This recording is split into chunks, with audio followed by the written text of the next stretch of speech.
সুপ্রিয় দর্শক, সবাইকে আমন্ত্রণ জানাচ্ছি চ্যানেল আইর উত্তর আমেরিকা স্টুডিও থেকে প্রবাসের কথা অনুষ্ঠানে। আপনাদের সাথে আছি বাবু কামরুজ্জামান। এই অনুষ্ঠানে আমরা কথা বলি প্রবাসীদের সুখ দুঃখ, প্রবাসীদের জীবন, প্রবাসীদের গল্প, একই সঙ্গে সমসাময়িক রাজনীতি, অর্থনীতির নানা বিষয় নিয়ে আমরা কথা বলি এবং বিশ্লেষণ করবার চেষ্টা করি। আজকে স্টুডিওতে আমাদের সঙ্গে একজন অতিথি সময় দিয়েছেন। আজকে স্টুডিওতে আমাদের সঙ্গে রয়েছেন ফেরদৌস খান, বাংলাদেশ লীগ অব আমেরিকার প্রাক্তন সভাপতি, একই সঙ্গে একজন দীর্ঘ প্রবাস জীবন যাপন, একই সঙ্গে একজন আবাসন ব্যবসায়ী। ফেরদৌস খান, স্বাগত জানাচ্ছি চ্যানেল স্টুডিওতে। আপনাকে ধন্যবাদ। আমরা আলোচনা শুরুটা করতে চাই প্রবাসের কথায়। আমরা প্রবাসীদেরকে নিয়েই যদি একটু শুরু করি, মোটা দাগে এখানকার বাংলাদেশি কমিউনিটি নিয়েই একটু যদি শুরু করি, যে প্রবাসীরা এখন নানা রকম একটা পরিস্থিতির মধ্য দিয়ে যাচ্ছে। আমরা দেখতে পাচ্ছি ট্রাম্প অ্যাডমিনিস্ট্রেশন আসবার পর থেকে নানা রকম উদ্বেগ, উৎকণ্ঠা, বিশেষ করে অবৈধদের বিষয়ে, এমনকি নানা রকম ঘটনাও দেখেছি, ডেপোর্টের ঘটনা। সব মিলিয়ে প্রবাসীদের স্বস্তি অস্বস্তিগুলো, আপনার তো দীর্ঘ প্রবাসী জীবন, কি মনে করেন যে এর আগেও তো বহু রকম পরিস্থিতি দেখেছেন, যেহেতু আমেরিকাতে অনেক বছর ধরে আছেন, এবারের পরিস্থিতিটা আসলে অনেক বেশি অস্বস্তিকর মনে করেন কিনা? না, সে তো অবশ্যই প্রবাসীদের জন্য একটা নতুন অভিজ্ঞতার ভিতর দিয়ে আমরা যাচ্ছি। কারণ আমেরিকা, আমরা যারা এই দীর্ঘ প্রায় 3-4 দশকের বেশি হবে বাঙালিরা এখানে আছেন, এবং প্রথম অবস্থায় এই প্রবাস, বিশেষ করে এই আমেরিকা, মানুষ প্রবাসীদের জন্য অনেক সহনশীল ছিল। অনেক রকমের বিভিন্ন দেশের থেকে মানুষ এসছে এবং দেশের মানুষ নিজেদের জীবন গড়ে তোলাটার সুযোগ পেয়েছে। কিন্তু এই নতুন প্রশাসন, বিশেষ করে ট্রাম্প প্রশাসন ইলেক্টেড হওয়ার পরে আমূল একটা পরিবর্তন লক্ষ্য করা যাচ্ছে। শুধু প্রবাসেই নয়, সারা বিশ্বই একটা পরিবর্তনের ভিতর দিয়ে এখন চলছে। এটার শেষ যে কোথায় হবে এটা বলা খুব মুশকিল।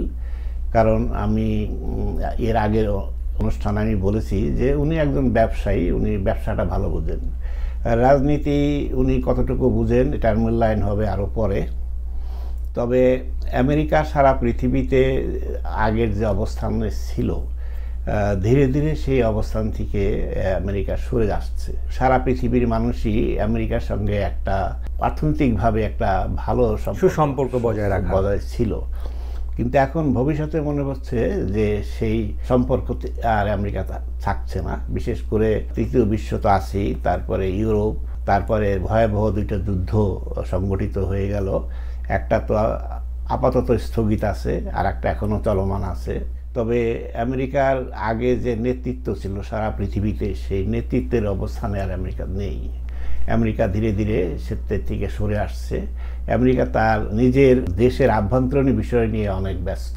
বিশেষ করে আমরা জানি যে আমেরিকার অর্থনীতি মূল যে জায়গা সেটা হলো ক্ষুদ্র ব্যবসায়ী এবং তৃতীয় বিশ্ব থেকে আসা মানুষের শ্রম দিয়ে আমেরিকা অর্থনীতি গড়ে উঠেছে।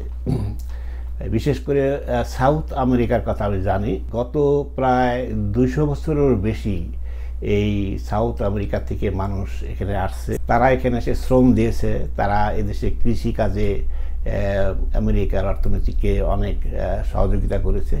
এখন সেই সাউথ আমেরিকার প্রতি এই বর্তমান প্রশাসন একটা বিশাল রকমের বৈরী ভাব দেখা যাচ্ছে। অনেকে ধরে জোরপূর্বক তাদের দেশে প্রেরণ করা হচ্ছে। এতে ভবিষ্যতে আমেরিকার অর্থনীতির উপরে কী প্রভাব পড়বে আমরা অনুমান করতে পারছি যে ভবিষ্যৎ খুব ভালো নয়। কারণ এখানে যারা কাজ করে তারা তাদের নিজের জীবন ধারণের জন্য, তাদের পারিবারিক অর্থনৈতিক সচ্ছলতার জন্য সেটা তো এক বিষয় আছেই, কিন্তু তাদের এই কর্মকাণ্ড দ্বারা আমেরিকার অর্থনীতিও কিন্তু ধীরে ধীরে বলিষ্ঠ এই অবস্থায় চলে আসছে। আর সেটা যেহেতু এখন থাকছে না ওইভাবে, সেই হেতু ভবিষ্যতে আমেরিকার অর্থনীতি কোন দিকে যাচ্ছে এটা ভবিষ্যতেই বলতে পারবে। কিন্তু ফেরদৌস খান, মনে করেন কিনা যে ট্রাম্পের যে স্লোগান মেক আমেরিকান, সেইটাতে কি আমেরিকানদেরকে তিনি অনেক স্বস্তি দিতে পারছেন, বা এই গত কয়েক মাসে কি সেটি নিশ্চিত করতে পেরেছেন? আমরা তো দেখছি জিডিপি প্রবৃদ্ধিতে তেমন একটা গতি আসেনি, মার্কিন জিডিপিতেও প্রবৃদ্ধি আসেনি, বা যারা একটু অল্প আয়ে তাদেরও তো খুব একটা স্বস্তি আসেনি। না, সেটা ঠিকই আপনি বলেছেন। সেটা অনেক অর্থনীতিবিদের কাছ থেকে আমরা দেখছি, তারা বলছেন যে অর্থনীতিতে ভবিষ্যৎ আমেরিকা একটা ভয়াবহ পরিণতির দিকে যাচ্ছে। আপনি জানেন যে আমেরিকা গঠনে একটা সময় ছিল আফ্রিকানরা প্রবাসীদের একটা অবদান, এবং আমরা জানি মাইগ্রেন্ট পিপল, আমরা জানি যে একটা ট্রায়াঙ্গেল একটা ইম্প্যাক্ট ছিল, যে ইউরোপের থেকে তারা জাহাজ ভর্তি স্লেভদের আফ্রিকা থেকে নিয়ে আসতো এবং নিয়ে এসে তারা আমেরিকাতে তাদের দিয়ে তুলা চাষ করত, এবং সেই তুলা চাষের অর্থনৈতিকভাবে আমেরিকা অনেক সমৃদ্ধ হয়েছে, এবং সেই অবস্থা তো আর এখন নাই। আমরা এই আমেরিকার যে বড় বড় হাইওয়ে দেখি, টানেল দেখি, বা বিভিন্ন রকমের বড় বড় স্থাপনা দেখি, এগুলা কিন্তু সেই আফ্রিকানদের ঘামেই তৈরি হয়েছে, এবং তাদের বলিষ্ঠ কর্মকাণ্ডের দ্বারাই আমেরিকা পুনর্গঠিত হয়েছে। এখন বর্তমান প্রশাসন, বিশেষ করে ট্রাম্প প্রশাসন, তারা এগুলো সব ভুলে গেছেন বলতে গেলে। সেই অর্থনীতির যে ইতিহাস, সেই ইতিহাস হয়তো বা তাদের মনে নাই, বা তারা ভুলে গেছেন, বা আদৌ তারা মনে করতে চাচ্ছেন। আবার তার জনপ্রিয়তা নিয়েও যে গণমাধ্যমগুলোতে আমরা দেখেছি, ট্রাম্পের শুরুর দিককার জনপ্রিয়তা, এখনকার জনপ্রিয়তাতেও তো একটা তারতম্য দেখা যাচ্ছে। জনপ্রিয়তা বলতে এখানে আমার একটু কনফিউজড, আমি এই জন্য কনফিউজড যে যখন যে দল ক্ষমতায় আসে, বিশেষ করে আমেরিকা প্রধান দুটি দল, ডেমোক্র্যাট এবং রিপাবলিকান, তারা সেই দলের গুণগানই গাইতে থাকে।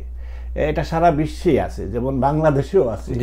যে ক্ষমতায় থাকে তার গুণগান গাওয়ার জন্য বিরোধী দলের সমালোচনা করা এক শ্রেণীর লোক তৈরি হয়ে যায়, এবং তাদের গুণ কীর্তন করেই তারা সেখান থেকে সুবিধা নেওয়ার চেষ্টা করে, সরকারের থেকে স্বার্থ নেওয়ার চেষ্টা করে। আমেরিকাতেও তাই।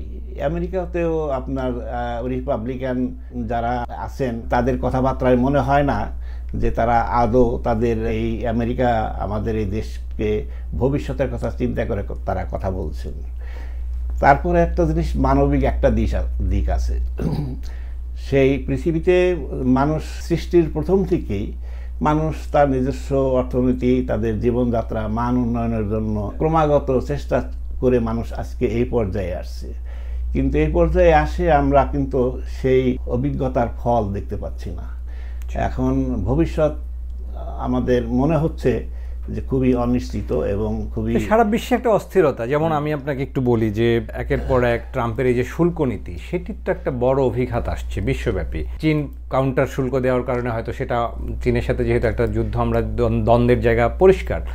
অন্য বাংলাদেশের ক্ষেত্রে আমরা দেখেছি যে 37% শুল্ক আরোপ, সেটি 2% কমানো হয়েছে মাত্র। ভিয়েতনামে 20%। এটার তো একটা নেতিবাচক প্রভাব শেষ পর্যন্ত পড়লে সেটি তো আসলে কারোর জন্যই কি খুব সুখকর?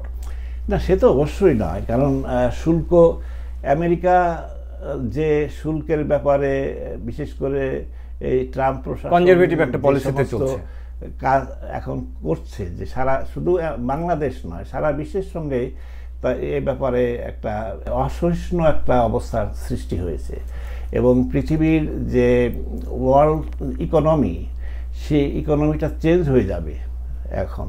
এই জন্য যে অনেক দেশই আছে যে আমেরিকা তাদের দ্রব্য পণ্য রপ্তানি করে সে দেশের অর্থনীতি গড়ে ওঠে, সেই জিনিসটা আর এখন থাকছে না। এখন বিশেষ করে আমি বাংলাদেশের কথা যদি বলি, বাংলাদেশ এরপরে কি হবে বলা যায় না। কারণ বাংলাদেশ স্বাধীনতার পরে আমাদের দেশে যে গার্মেন্টস ইন্ডাস্ট্রি, পোশাক খাতে যে বিকাশ, বিশাল একটা ইনভেস্টমেন্ট বিভিন্নভাবে আমাদের দেশের উদ্যোক্তারা নিয়েছেন, এবং সেটা সবাই মাত্র একটা মানে আলোর মুখ দেখতেছিল। এই অবস্থায় যে শুল্ক যে বৃদ্ধি, 35% যদি শুল্ক হয়, এবং আমাদের ওই সাউথ ইস্ট এশিয়ার অনেক দেশই এর থেকে কমেও আছে, তাদের আমরা কম্পিটিটর হিসেবে পাবো।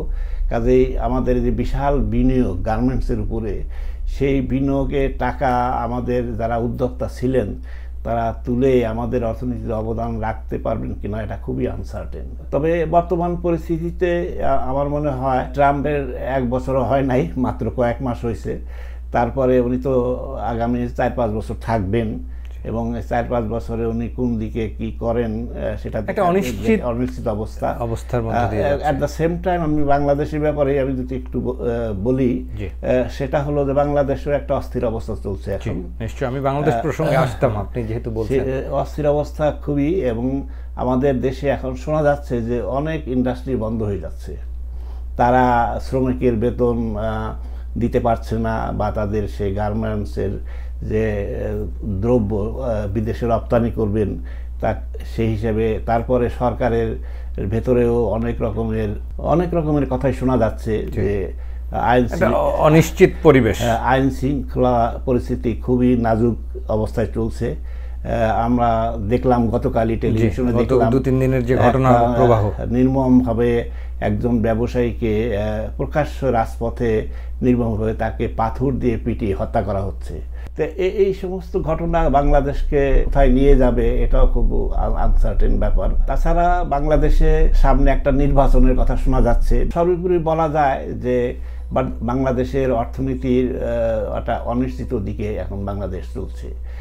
তারপরে আমি যেটা বলতে চাচ্ছি, বিশেষ করে যারা গত সরকারকে হটিয়ে একটা নতুন সরকার গঠন হয়েছে, তাদের ভিতরে দেখা যাচ্ছে তাদের কর্মকাণ্ডে গত 1 বছর তারা পার করলেন কিন্তু সরকার। দেশের এই নাজুক অবস্থা আসলে খুবই দুঃখজনক।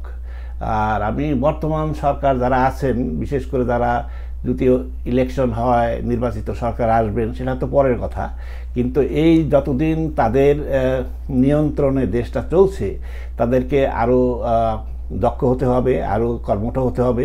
বাংলাদেশে যেভাবে রাজনীতি মানুষ করে সেটা আমার মনে হয় না যে দেশের জন্য খুব একটা উপকারে আসবে।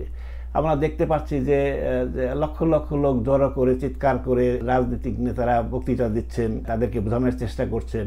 একই লোক আবার আর এক দলে গিয়ে সেখানেও সে বক্তৃতা শুনছেন, কিন্তু শুনছেন সে কেন এই রোদ বৃষ্টি ঝড় অপেক্ষা করে আসে, সারাদিন বসে থাকে এই বক্তৃতা শুনছে, তাতে কি তার কোনো উপকার হচ্ছে? সে হয়তো বা মনে করছে তার দল যদি ক্ষমতায় আসে সেখান থেকে সে কিছু বেনিফিট পাবে বা সেখানে তার অর্থনৈতিক পরিবর্তন আসবে। কিন্তু পরবর্তী পর্যায়ে দেখা যাচ্ছে যে একই লোক তাদের দলের কথা বলে বিভিন্নভাবে চাঁদাবাজি করছে, বিভিন্ন অপকর্মের সাথে জড়িত হচ্ছে। এইভাবে রাজনীতি আমাদের দেশে চলতে থাকে, সেটা আমাদের দেশের জন্য মঙ্গলকর হবে না। নিশ্চয়ই। আমরা একটা মনে করেন কিনা ফেরদৌস খান, যে একটা রাজনৈতিক নেতৃত্ব বলেন, রাজনৈতিক অনিশ্চয়তার জায়গা বলেন, আমরা আসলে বাংলাদেশের মানুষ বারবার প্রতারিত হয়েছে। যে দলই ক্ষমতা এসছে মানুষের স্বার্থ বারবারই ক্ষুণ্ণ হয়েছে। আমরা দেখেছি মানুষের জন্য রাজনীতি আসলে হয়নি, রাজনৈতিক সুবিধার জন্য রাজনীতি হয়েছে। সেই জায়গা থেকে এই যে পরিবর্তনের একটা আকাঙ্ক্ষা তৈরি হলো, জুলাই অভ্যুত্থানের মধ্য দিয়ে একটা নতুন বাংলাদেশের যাত্রা শুরু হলো, স্বপ্ন দেখা হলো মানুষের। মানুষ কি সেই স্বপ্নের পথে আসলেও মনে করেন যে সেই পথেই যাচ্ছে? কিন্তু ঘটনা প্রবাহ কি তাই বলছে? না, জুলাই আন্দোলনের ব্যাপারে প্রথম অবস্থায় আমরা খুব আশাবাদী ছিলাম, কিন্তু এবং সর্বস্তরের মানুষই একটা নতুন স্বপ্ন দেখেছিল, বোধ হয় একটা আমাদের দেশের অর্থনৈতিক পরিবর্তন আসবে। কিন্তু এই 1 বছরে এসে সেই, এবং মাত্র 1 বছরে এসে সেই আশা ভঙ্গ হচ্ছে, আমি দেখছি অনেক জায়গায় হচ্ছে। আর একটা দেশ চালাতে গেলে দেশের যে অভিজ্ঞ লোক বা ন্যাশনাল এক্সপার্ট থাকতে হবে। আমাদের বাংলাদেশের যে সমস্ত রাজনৈতিক দলগুলো আছে, অনেক দল আছে, একটা ছোট দেশ হিসেবে এতগুলো রাজনৈতিক দল থাকাটা আমার বিবেচনায় এটা সঠিক নয়। তো এই রাজনৈতিক দলগুলো ক্ষমতায় গিয়ে তারা দেশের কি পরিবর্তন করবে? তবে ইদানিং দেখা যাচ্ছে, আমি বিশেষ করে আমাদের দেশে বর্তমানে যে বিএনপি যে দলটি আগেও আমাদের দেশে ক্ষমতা ছিল এবং তাদের কর্মকাণ্ড আমরা দেখেছি, এখন আওয়ামী লীগ এবং হাসিনা সরকার চলে যাওয়ার পর সবাই মনে করছে যে বিএনপি বোধহয় আগামী নির্বাচনে আসবেন এবং তারা যেভাবে দেশকে পরিচালনা করতে চাচ্ছেন। তবে আমি মনে করি একটা দেশ পরিচালনা করার জন্য সেই রাজনৈতিক দলের অভিজ্ঞ লোকের দরকার এবং যেটাকে আমরা বলি ন্যাশনাল এক্সপার্ট, যারা রাষ্ট্র পরিচালনা করবেন, দেশকে যারা অর্থনৈতিকভাবে যারা অবদান রাখতে পারবেন। সেখানে আমি মনে করি যে হ্যাঁ, বিএনপি যদি সত্যিকারভাবে দেশকে সুশাসনের দিকে নিতে চান, সেই জন্য তাদের আভ্যন্তরীণ ব্যবস্থাকে আরও শক্তিশালী করতে হবে, অভিজ্ঞ ন্যাশনাল এক্সপার্টদের সামনে আনতে হবে। আপনি একটা জিনিস লক্ষ্য করবেন যে আমাদের দেশে এতগুলো টিভি চ্যানেল, এত সাংবাদিক, লক্ষ লক্ষ সাংবাদিক কিন্তু আমাদের দেশে আছে। হাসিনা সরকার চলে যাবার পরে অনেকে এখন আবার দেখা যাচ্ছে যাচ্ছে না। এখন আবার নতুন মুখ আসছেন, তারা আবার নতুন দলের সুবিধাভোগী হবেন কিনা সে ব্যাপারেও তো মানুষ অনেকটা কনফিউজ। তবে আমি সর্বশেষে এই কথাটাই বলতে চাই, আমাদের দেশটা অর্থনৈতিকভাবে স্বয়ংসম্পন্ন হোক, মানুষ বুঝতে শিখুক, মিথ্যাচারকে মানুষ পরিহার করুক, সত্য ন্যায়ের পথে মানুষ আসুক, এবং যারা সরকারি বেসরকারি এবং সামরিক বেসামরিক যে সমস্ত কর্মকর্তা আছেন সবারই সহযোগিতা দরকার করে মানুষকে সংঘবদ্ধ হতে হবে এবং মানুষের প্রয়োজনে মানুষকে রাজনীতি করতে হবে। নিজের ব্যক্তির স্বার্থে রাজনীতি করলে সে দেশ এগোতে পারবে না। নিশ্চয়ই। ফেরদৌস খান, অনেক ধন্যবাদ জানাই। আমাদের যেহেতু সময় স্বল্পতা, এরপরও আমাদের আশাবাদী হতে হবে। আমরা আশা করব নিশ্চয়ই একটা ইতিবাচক পরিবর্তনের দিকেই বাংলাদেশ এগিয়ে যাবে। যদি শেষ কোনো মন্তব্য আর করতে চান আপনি। শেষ মন্তব্য এই হলো যে বিশেষ করে প্রবাসীদের ব্যাপারে আমি বলবো, প্রবাসীদের ভয় করলে চলবে না। আমরা যদি সবাই সততার সাথে এবং এই দেশের আইন কানুন মেনে নিয়ম শৃঙ্খলা মেনে আমরা চলি, আমরা যে দেশেই থাকি চলি, তাহলে আমাদের ভয়ের কোনো কারণ নাই। আমি মনে করব যে প্রবাসীরা আমাদের বাংলাদেশের অর্থনীতিতে অবদান রেখে চলবেন এবং এই দেশে সততা এবং যোগ্যতা দিয়ে তিনারা প্রতিষ্ঠিত হবেন। ফেরদৌস খান, অনেক ধন্যবাদ জানাই। নিশ্চয়ই পরবর্তী আবারও কোনো অনুষ্ঠানে আপনাকে আমরা পাবো। ধন্যবাদ আমাদেরকে সময় দেওয়ার জন্য।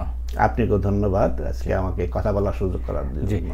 প্রিয় দর্শক, আমাদের সঙ্গে ফেরদৌস খান ছিলেন, কথা বলছিলেন সমসাময়িক রাজনীতি, অর্থনীতি এবং প্রবাসীদের সুখ দুঃখের নানা বিষয় নিয়ে। আমরা পরবর্তী সপ্তাহে আবারও প্রবাসের কথাই নতুন অতিথি নিয়ে আপনাদের সঙ্গে হাজির হব। আপনারা ভালো থাকুন, সুস্থ থাকুন, নিরাপদে থাকুন।